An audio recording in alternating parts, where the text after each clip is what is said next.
Hi, and welcome to the X22 Report. My name is Dave, and this is episode 426, and today's date is July 28th, 2014, and the title of this episode is the White House the target of the next terrorist attack? Well, we see the U.S. government is spewing out tons and tons of propaganda. We understand the United States, Israel, UK, and other Arab nations control the Islamic State. We understand they're trying to provoke war across the world right now.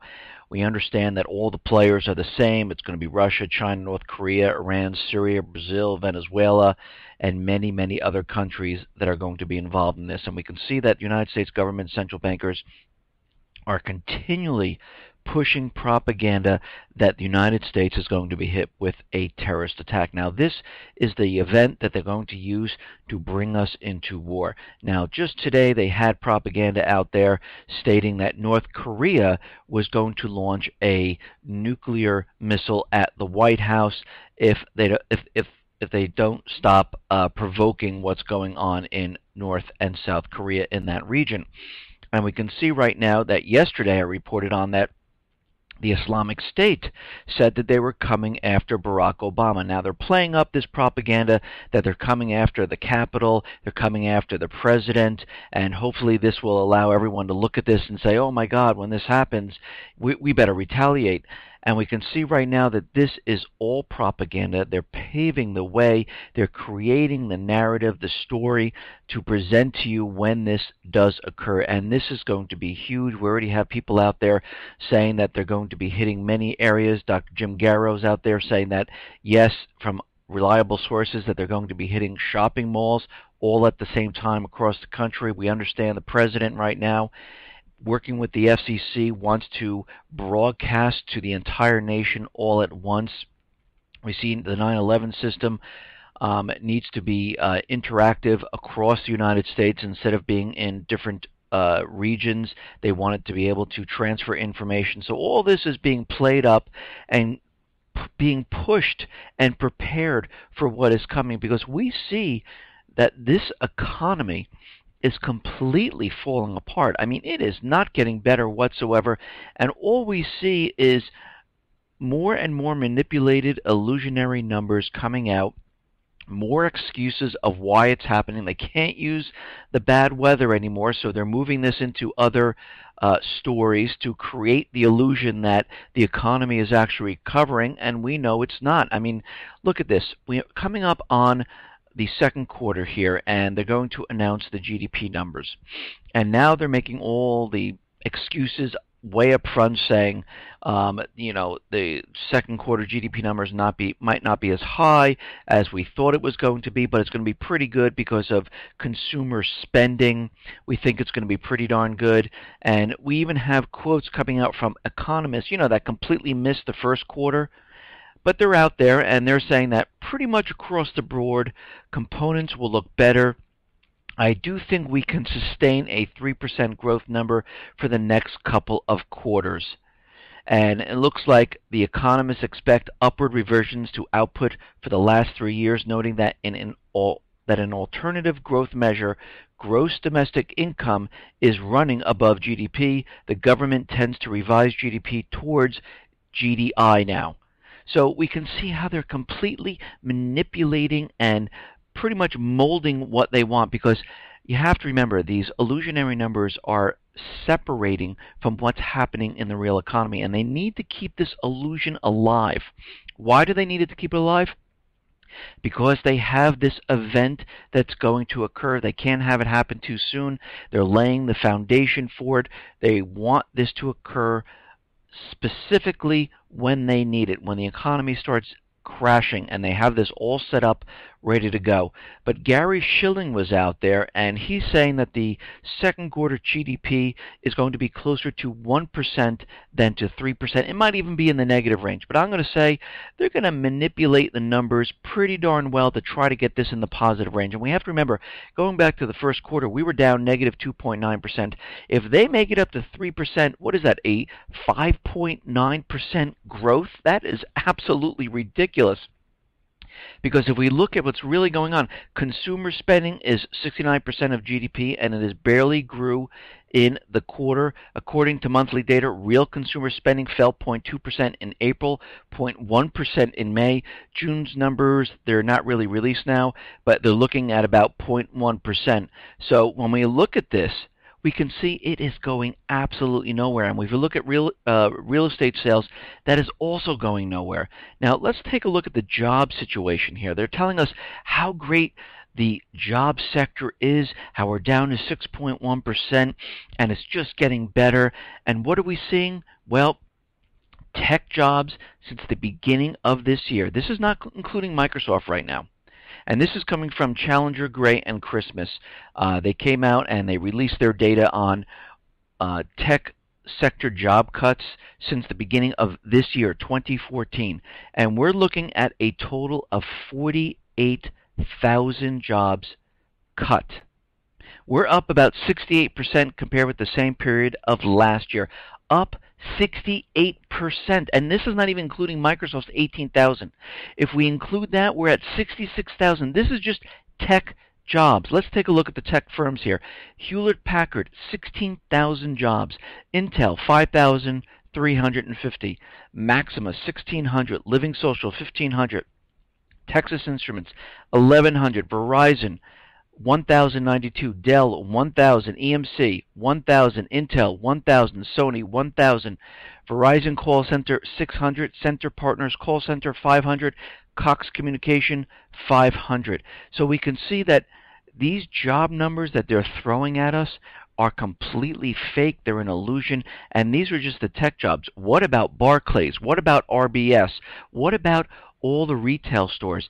These job numbers are enormous. The amount of layoffs, the closures, and everything else is huge. And this is just the first half of 2014.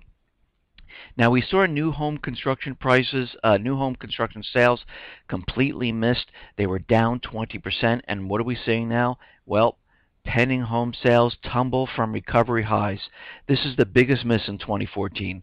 Well, we see it's a negative 1.1% month-over-month print. And again, they were expecting a 0.5% increase. And I see the corporate media out there going, unexpectedly, we don't know what happened. Real estate just plummeted. Well, we know what happened. Real estate is not doing what it's supposed to because the American people are completely tapped out. They're unemployed, underemployed. They have no disposable income. They have no credit.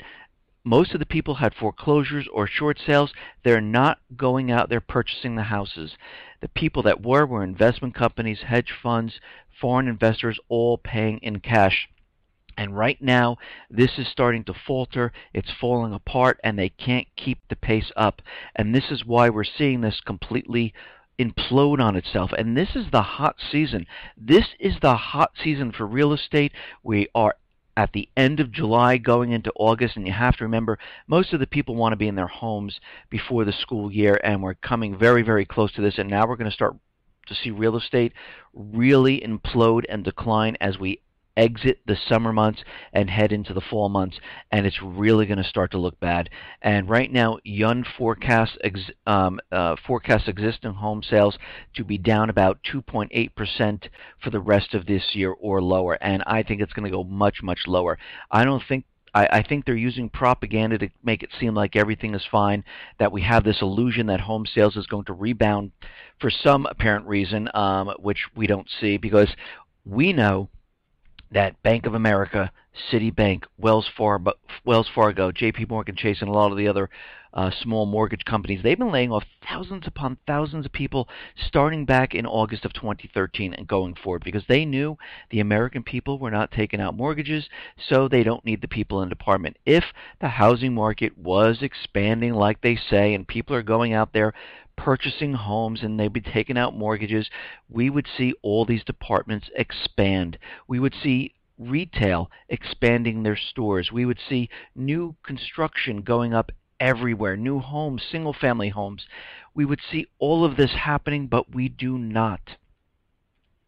Now, the Senate is getting ready to approve a plan to use pensioners' money to fill potholes. The Highway Trust Fund is the finance source that is used to fix potholes and bridges at the federal level. It is on the brink of insolvency. Congress appears ready to solve this underfunding problem via a method known as pension smoothing. A more accurate term would be looting the pension accounts.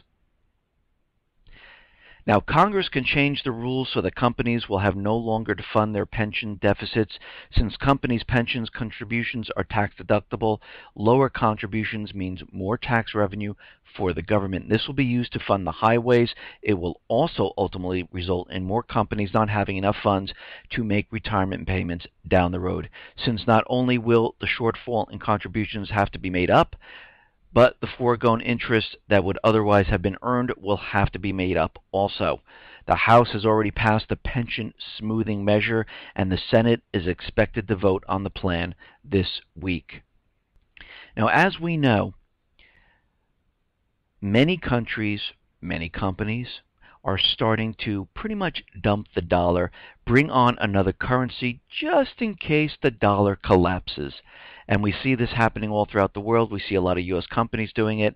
And now we might even see Hong Kong say, you know what, we don't want to peg the Hong Kong dollar to the U.S. dollar. We might detach and not use this. And if they do this, the Hong Kong dollar could gain about 30% or more if they simply revalue it to the renminbi.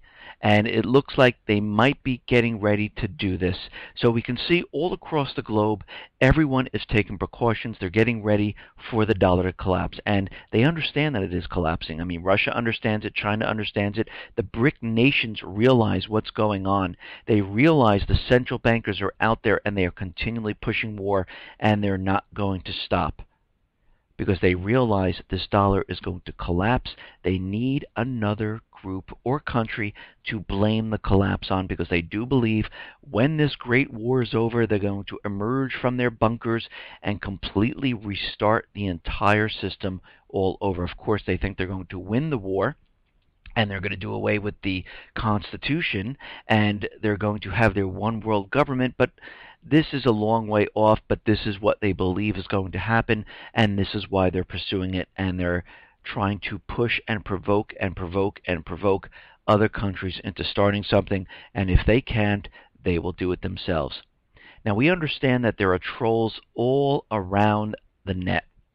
They're on YouTube, they're on blog sites, they're on Facebook, they're everywhere. Well, Wikipedia has been forced to ban users inside U.S. Congress buildings from making edits to the collaborative encyclopedia, because at least one member of the staff began trolling the site, and they started making all different type of edits, and the IP led right back to the United States Congress building, which is amazing that they're actually using the IP there to make the edits. I mean, you think they'd be smart enough to spread it around with different IP addresses, but they really didn't. They did it right from the building itself. And we can see this is pretty much how the government works, because they keep coming out with propaganda, like with Russia, with the Malaysian flight and all this information, but they never give proof. So we can see why they kind of messed up on this. But a number of edits apparently made in jest have been picked up by the automatic Twitter bot Congress Edits, which monitors Wikipedia for changes to the site made by accounts with IP addresses coming from inside the U.S. legislature. The WAG added the line, "These allegations are completely unsubstantiated and have no basis in reality," which was duly tweeted out by the account. Other edits accused the Cuban government of faking the moon landing and named the former Defense Secretary Donald Rumsfeld as an alien wizard. It seems that those edits were the final straw for Wikipedia and the administrators there, and they implemented a 10-day ban on the trolls inside the U.S. government. And they used this information to direct people in different directions, to have them talk about those things instead of the real issues, and they continually push this agenda, and we can see they were caught in this area. Now, we understand the illegals are continually coming over the border. This has not stopped, even though the president's out there giving a lot of lip service, how he's going to help out and stop the illegals from coming over. Well, he's not going to stop anything. He's the one who's directing the whole thing, wanting all the illegals to come in. And what's very interesting is about 800 miles of the border are unpatrolled. Why? Because of environmental regulation. The U.S. Border Patrol is being stymied in its efforts to protect the southern border by federal environmental regulations that leave about 800 miles worth of open borders. About 40% of the U.S. border with Mexico falls under the Department of Interior and Forest Service rules that prohibit the Border Patrol from driving there or creating roads or patrolling the entire area. They're not even allowed in this area. And we can see why these borders are completely open. Now, if they're not controlling it and they're not protecting it, illegals can come right over. There's no problem. And this goes on to say, and this is a quote from Senator Ted Cruz, there is no doubt that the restrictions on accessing land along the border had made it more difficult for the Border Patrol to do their job. That's coming from Senator Cruz. It seems a common sense reform to say that the Border Patrol should be able to fully access and patrol the border. And that's coming from Senator Cruz. So yes, they should be able to patrol the entire border, not just pieces of it, because if you leave those open, you can have drug cartel coming in, you can have criminals coming in, you can have terrorists coming in, but it seems like they're not very concerned about this, and they're more concerned about patting down people in the airports. But leaving the borders open, that's not a big deal. Now, there was a survey that was done. It looks like 77% want illegals sent home, and 81% say it's a serious issue. So right now, most of the American people are leaning towards, you know what, they're coming in illegally. This is an agenda-driven project by the Obama administration, and there is no reason for them to be here. They need to be sent back. And of course, if they can pay for all those guards protecting them, busing them to different locations, we can definitely put them on a plane and send them back to their countries. And again, the American people are speaking out, and they're saying, you know what, we don't want these illegals in the country if they're not coming over using the proper channels. You have to remember the Obama administration is sending these illegals to 23 different states. Now, we have to understand that the Supreme Court ruled that the gun ban in Washington, D.C., in the District of Columbia, is completely unconstitutional, and right now the Washington, D.C. police will not enforce the handgun ban. The District of Columbia police officers were told Sunday to cease enforcing the city's ban on carrying loaded handguns in public places. And right now, Washington, the Attorney General, they're looking to seek a stay on the judge's ruling because they're saying, whoa, whoa, what do you mean Second Amendment? No. We have other laws that we want to impose on this and, go around the Second Amendment, and they're trying to put a stay on what the judge ruled. And of course, the Constitution is the law of the land. The Second Amendment stands. You cannot have another law which overrides it. And this is why they need thousands upon thousands of laws to try to work around it. But it still can't work because the Founding Fathers knew that a government would do this. And this is why they put in the Second Amendment, shall not be infringed upon. The right shall not be limited. So you cannot put any limitations on this right.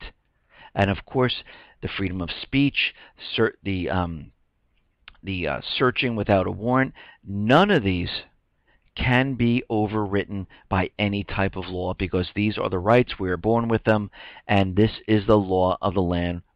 And the lawmakers really can't do anything, and this is why they continually write more and more and more and more laws.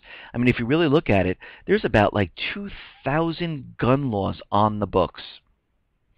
Okay, now, we know the United States government is never going to leave Afghanistan. I mean, they are looking for the new president. They're trying to fix the elections there. John Kerry was there trying to help them so they can get the bilateral security document signed so the troops can stay in Afghanistan, not leave Afghanistan. We have to remember Afghanistan has huge lithium deposit, huge copper deposits. They grow poppies to create opium, which is then sold across the globe to pay for the covert missions. We also have to remember China is pumping in billions of dollars into the infrastructure, helping the Afghan people. mine copper and other natural resources, plus it's a strategic location for the United States government.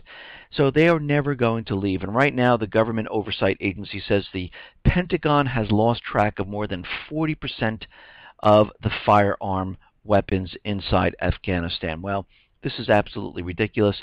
Are they lost, or are they using it to give to the other side to help create terrorism inside Afghanistan?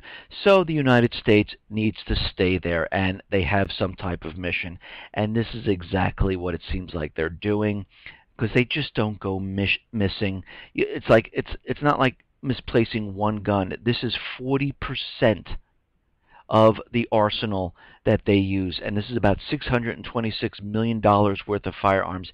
They just don't go missing. They were used for another reason, and now it's just coming out, and everyone's scratching their heads trying to figure out, gee, where did these go? And who knows, most of these weapons could have also been funneled down into the Islamic State to help them out, and to other areas where they're supporting these type of terrorist groups. Now, we know the United States and the Ukraine puppet regime is always out there, and they're pushing the propaganda that Russia has troop buildup. They're firing into Ukraine, and they're getting ready to invade. Well, international team of inspectors came to check the state of Russian troops along the Ukrainian border, and guess what? They have found absolutely no violations whatsoever. This came as a response to the U.S. alleging 15,000 Russian troops have amassed in the area. The last 4 months have witnessed 18 separate inspections along the Ukrainian border with Russian Federation, all in line with the Vienna Open Skies Treaty and the Vienna Agreement of 2011. The statement goes on to list the international makeup of those inspections, which included representatives from the U.S. as well as NATO and Ukraine. The inspections also included flybys and visits to any military units that might have aroused suspicion. And of course, we know this for a fact because there was an NBC crew that drove down about 1,200 miles down the border, and they saw absolutely no Russian troop buildup. And this is when the puppet regime was saying there was like 100,000 Russian troop buildup on the border.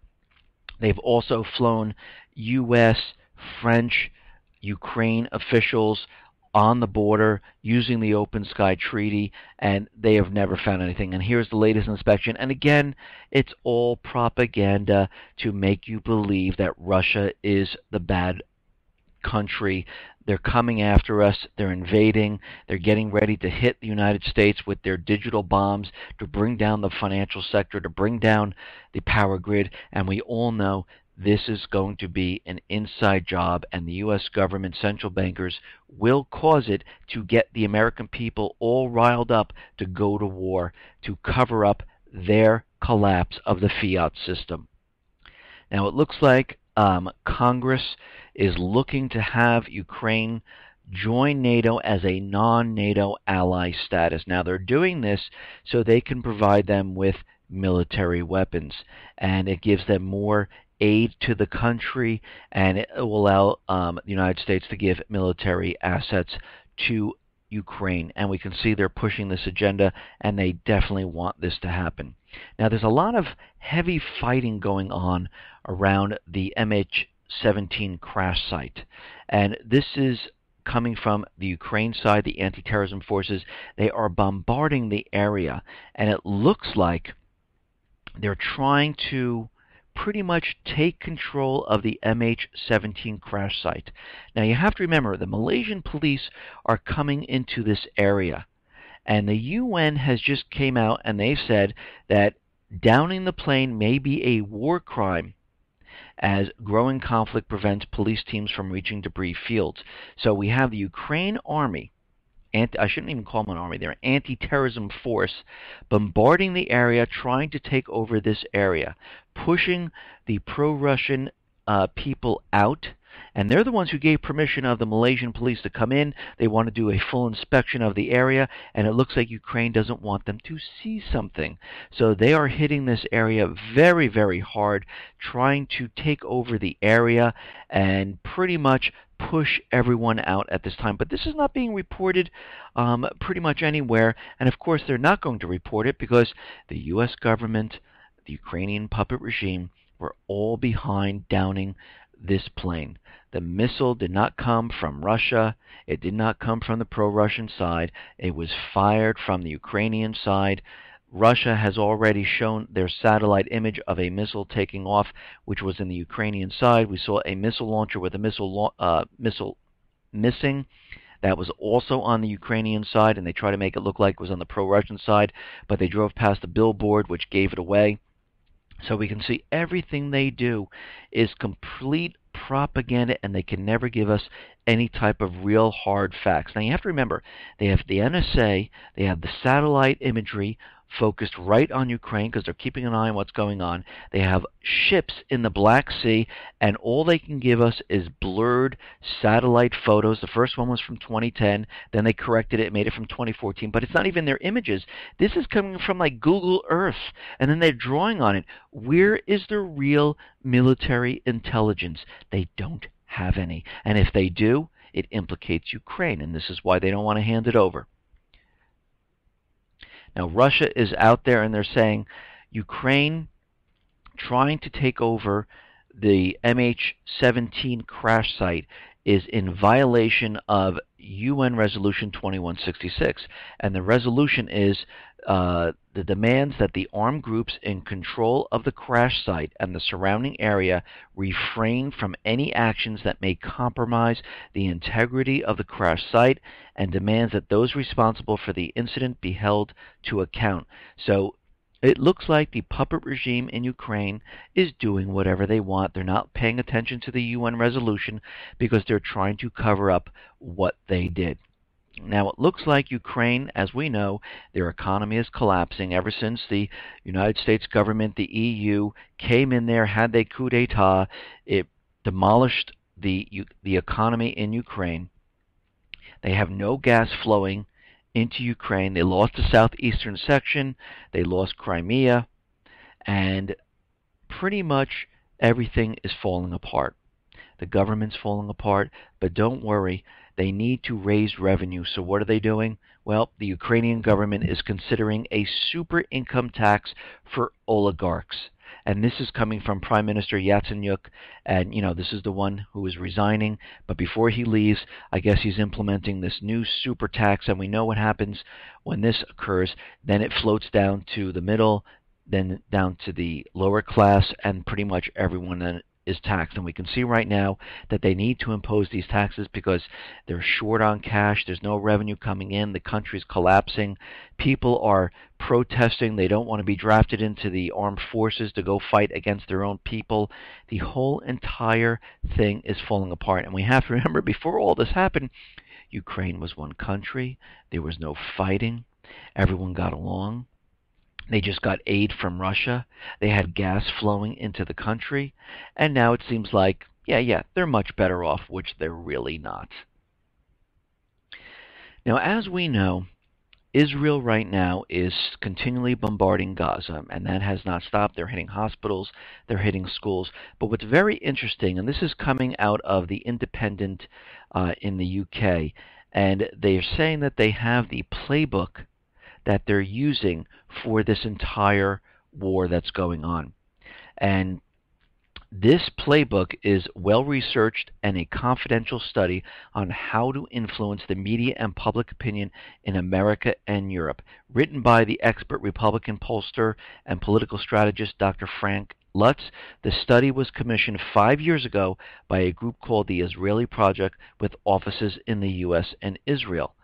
Every one of the 112 pages in this booklet is marked not for distribution or publication, and the booklet is full of media advice about how they should shape their answers for different audiences. For example, the study says that Americans agree that Israel has a right to defensible borders, but it does but it does you no good to define exactly what those borders should be. Now, this is very interesting. They come up with a answer about how Israel has a right to defensible borders. Well, the United States is backing them up on this statement. How come the United States is not backing up the borders inside the United States where we have a right to defensible borders? Don't you find that very interesting? But this is propaganda that they're using here, and of course they're using this little snippet to convince everyone, but you can't answer, what this actually means. Avoid talking about borders in terms of pre or post 1967 because it only serves to remind Americans of Israel's military history. Particularly on the left, this does you harm. For instance, support for Israel's right to defensible borders drops from a heady 89% to under 60% when you talk about it in terms of 1967. Show empathy for both sides. In a sentence in bold type, underlined with capitalization, Dr. Lund says that Israeli spokesmen or political leaders must never, ever justify the deliberate slaughter of innocent women and children, and they must aggressively challenge those who accuse Israel of such a crime. There is a list of words and phrases to be used and a list of those to be avoided. The best way, the only way to achieve lasting peace is to achieve mutual respect. This is one of the phrases they should be using. Above all, Israel's desire for peace with Palestinians should be emphasized at all times because this is what Americans overwhelmingly want to happen. But any pressure on Israel to actually make peace can be reduced by saying one step at a time, one day at a time, which will be accepted as a common sense approach to the land for peace equation. So you can see this has been prepared and ready for the invasion of Gaza. And like I said, there's 122 cubic meters of natural gas. There's 1.7 billion barrels of oil laying off the coast of Gaza. Russia was making deals with the government inside of Gaza now. Israel saw this as a threat, and they said, no, they cannot make this deal. This is our oil, and this is our gas, and they decided to go in there. Now, there's many other reasons why this is occurring, but I'm telling you right now, this is one of the major ones, and I know there's other people saying that they want to remove the Palestinians from the land, and you can see from many maps that they have been doing this over time. Yes, that is another reason why they're doing this, and they're going to continually push this agenda, and they're going to capture those oil reserves and gas reserves eventually because, as you can see, they're demolishing the infrastructure in there so that people cannot really return after it's all said and done. Now, as we know, back when the tribes in Libya tried to take an oil tanker filled up with oil and send it out and find a buyer. Now, this U.S. SEAL team rushed in, took control of the ship, and brought it right back because the central bankers don't want that oil sold on the market, not using the U.S. dollars. But here the Islamic State is taking the oil from Syria, smuggling into northern Iraq, into the Kurdish territory, then selling it out using the U.S. dollar, and the U.S. has been very, very quiet on this. But right now the UN is out there and they're condemning the terrorist oil sales from Syria into Iraq. The UN Security Council is strongly condemning any sale of oil from Syria or Iraq by terrorist groups and is reminding all countries that buying this illegally obtained oil violates UN sanctions. But the question is, there is nothing from the United States. Zippo, you would think they would have the SEAL teams go in there and disrupt this right away, just like they did in Libya. And again, I point out, this is how you know the Islamic State is being controlled by the United States government central bankers. Not one move has been made on this. They want this to happen. Think about it. They're taking the oil from Syria, the captured oil fields, and they're selling it using the U.S. dollar, propping up the system once again. Now, there is a tanker loaded with this oil from Kurdistan, which is the northern part of Iraq, and it's anchored off the port of Texas. And again, is this Smuggled oil. Well, right now we have the inspectors going out there taking a look, trying to understand what this is and where they're sending it, and we'll have to see what happens. But right now we know it's off the coast and kind of looking for a buyer for this oil. Now we can see something is starting to build up around Iraq right now. The Saudis are amassing about 2,000 troops on the border. They're bringing in about 3 helicopter squadrons. They're getting ready. Kuwait is doing the same thing. So military assets now are being built up around Iraq. Now, something is about to occur here. We can see the United States is prepping and preparing. They just can't go in and invade Iraq or Syria. And again, they're not going after the Islamic State. They'll be going after the tribes inside of Iraq and trying to spread this around to Libya, Lebanon, and Yemen because they're losing control of the entire region. And right now they are playing up this event where they'll use this to get into these areas, and they're trying to push this very, very hard. Now we can see out in Libya, the tribes are really wreaking havoc, pushing the government out. The foreign embassies and the foreign nationals are leaving the country as fast as they possibly can. We see right now that massive fires are out of control on the oil wells and in those regions, and the government of Libya again is calling out for international help. Now you can see the central bankers' oil, it's going up in flames. They're sitting here watching it. The Libyan government is out there pushing and saying, listen, we need help, someone come to help us, and we'll have to see if the U.S. or NATO and other private Western Central Bank countries listen to them and come to their help, or are they waiting for the event and then eventually they'll go into this country and take it over? And I can see this is exactly what they're waiting for, and you can see this is starting to spread. Yemen right now, they are really pushing their agenda. The tribes are making huge gains inside of Yemen. We see Iraq is falling apart, and everything right now is in chaos, and this is exactly what they wanted. Now, there are some reports out there, and I understand that Obama and the Republicans are trying to impeach Obama, but there are reports out there saying that Obama might want this to happen. And here's the reasoning. He understands if he is impeached that people around the country, could be the illegals and many others, might start a riot. Once this riot is started, other people will join in. And as other people join into this riot, Obama, the Obama administration, can look at the situation and say, okay, the United States is out of control. There are riots happening everywhere. It cannot be controlled. We have to implement martial law. Now, this could be a case of another reason why so many illegals are coming in, and they're spreading them around the country to 23 different states. And I'm sure there's more states. I haven't looked at the map, and I'm sure there's more states that they're pushing them into, because if they can get these people, and you remember, Obama administration has brought them up. They promised them work. They promised them health insurance. They promised them clothing. Now, pretty much these people are a lot of criminal element, a lot of gangs, a lot of terrorist type of people, because they're letting those people who are not a big threat to the U.S. come into the country. So he could have all these people set up, and if the impeachment process does move forward, he could use this to create riots inside the country, then to declare martial law, because this is what he's been trying to do all along. Now, we understand that North Korea is pushing their agenda, and a top-ranking North Korean military official has threatened a nuclear strike on the White House and Pentagon after accusing Washington of raising military tensions on the Korean Peninsula. Well, this is exactly what the central bankers' U.S. government want.